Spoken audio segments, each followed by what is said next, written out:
Good day everyone, welcome to my channel. So in this tutorial video guys, we will write a program that will compute the area of the triangle with base value of 4 and height value of 6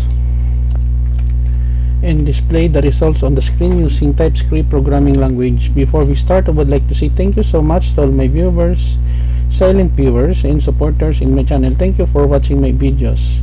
If you are new with my channel and then you like this video, please hit the like button. Don't forget to share and please support my channel guys by clicking the subscribe button. So let's begin.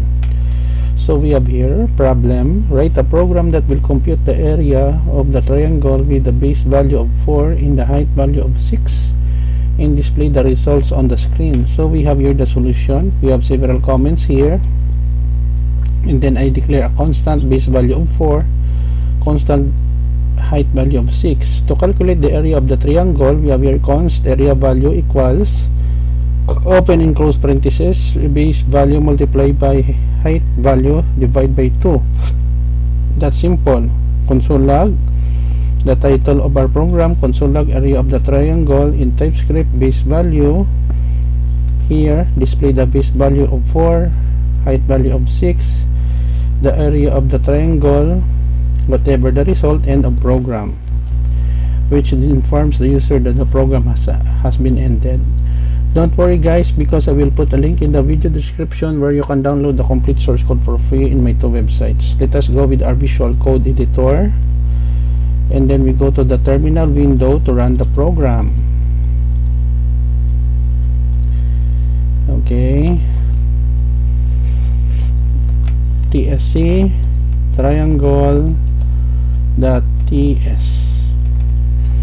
Let us wait for the compilation process that will take place.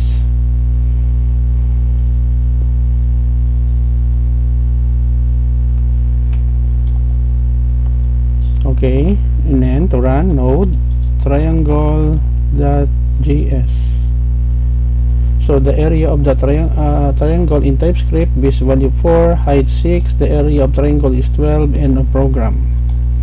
Okay guys, so this is the end of our tutorial video on how to solve the base and the height of the area of the triangle using TypeScript programming language. Thank you so much guys for watching. I hope that you have learned something new in this tutorial video. Don't forget to like, share, and please support my channel guys by clicking the subscribe button. I will put a link in the video description guys where you can download the complete source code for free in my two websites.